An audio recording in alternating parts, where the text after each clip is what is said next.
good. Might not get up.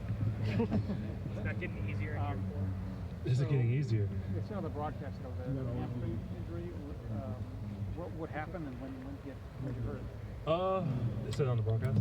Okay. I'm not making this up. Okay, I was about to say you're gonna put me in a trap, but yeah, I know. It's the nature of the game, man. You overstride a little bit one way, and then your hamstring goes another way, and that's kind of what happened to me.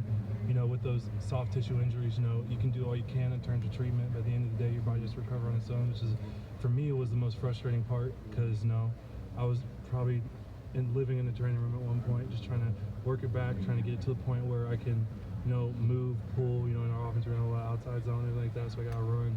And so it was just the first 2 weeks of the season, yeah, like I understood that it probably wasn't best for me to play, but it didn't take back from my want to be out there in the game. Like, but you know, guys stepped up, it's competitive excellence, guys executed, and so now I'm just grateful to be back and doing what I can. Brian Dave said that the first 2 weeks he almost got to fight you to keep you out. Oh yeah. What was that like? It's just a frustrated player and a head coach that knows what's best for him. You know, I thought I was good to go, and a lot of people told me I wasn't, and I was like, "What do you mean? I'm fine." And then Coach Day had to, you know, talk me off a cliff a little bit, but it's just trying to protect me from myself. You know, I've blessed with the opportunity to play a lot of ball this year, and so he was just like, "Look, man, let's calm down for these weeks, and we'll get you back after the bye." But I wasn't the most happy camper in the world for a good minute there, but it is what it is. We're playing football again. And how special was it to play Saturday?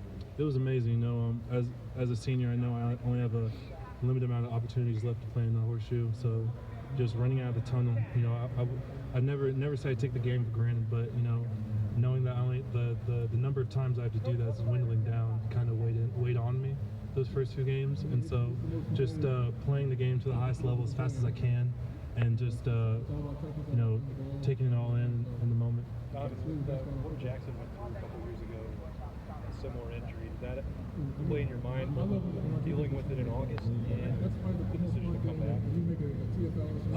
Maybe it didn't, I don't know. I mean, when it happened, I'd be lying if I said, I mean, I wasn't going to take the route.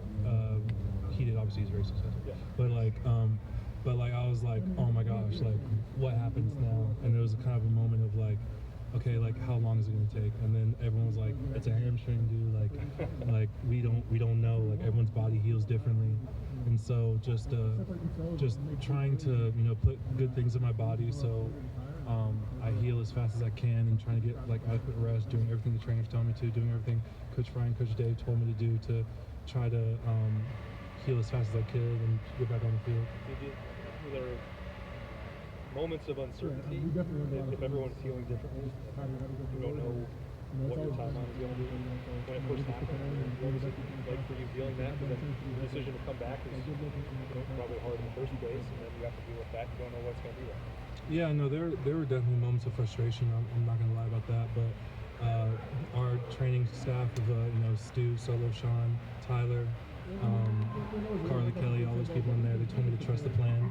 They said that they've seen this type of thing happen numerous times, and they know that it's going to take a lot, but like you're going to heal, you're going to be back on the field. And so it's you know, thinking of it now, it's kind of funny, but in the moment I was like, don't tell me that. But it's you know, it is what it is. What do you think of Austin filling in the last 2 weeks and how he performed? I think he played great. You know, it's that competitive excellence that we talk about here. You know, make the play and your numbers called, and Austin's number was called, and he did a fantastic job.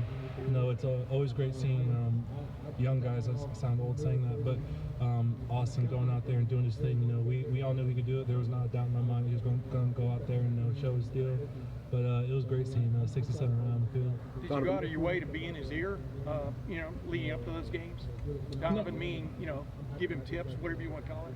Yeah, no, I would, you know, make my voice known here or there, but he was already on his stuff. You know, I do like little nuanced things. Like, hey man, like if he does this, he might do this, because learning from my mistakes, I was like, hey, like you can do this so you don't make the same mistake I did. But Austin's a fantastic athlete. You know, he's strong as an ox, and so he did fantastic doing what he does. Was the key with you, get as much time between, you know, suffering your little malady and coming back because time heals all. I mean, was that the thinking? Was that hard to grasp that sitting out would be maybe tough, but in the long run, the right thing? Yeah, that was a difficult concept for me to grasp. You know, I've always been a stubborn kid. You can ask my mom, but you know, patience hasn't always been my thing. So when it happened, I was like, okay, I'll be back in 2 weeks. And then 2 weeks came, and I was like, it still hurts. But it was just, you know, trusting the process, knowing that our training staff knows what they're doing, and they knew they were going to get me back on the field. And so now that I'm on the field, just keep on balling. Did you feel 100% last week? How did you feel out there? Feel great. Donovan, you guys have a lot of experience on this line. When you add a guy like Seth with that level of experience, how much does that help at that center position when he has so much he has to take charge? Yeah, you know, I'm very grateful for Seth. You know, Seth is, I would say, the tip of the spear of our offense. I would say they'll be like, if teams play us, they're not going to come out in exactly what we think they're going to do, because that's just, you know, game plan. But Seth communicates throughout the entire, almost down to the snap count of what we have to do to make sure all guys are on the same page. There'd be times where Will's in his cadence and he like yells at me like, hey, we're going over here. And so I know that just follow what he says, and then we're going to make a good play out of it. What do you make, last question right here. What do you make of the rotation with Tegra and Austin? From your experience as guard, what are the pros and cons of maybe rotating a guy in that position? Well, it's a great Coach Fry question. We don't get him.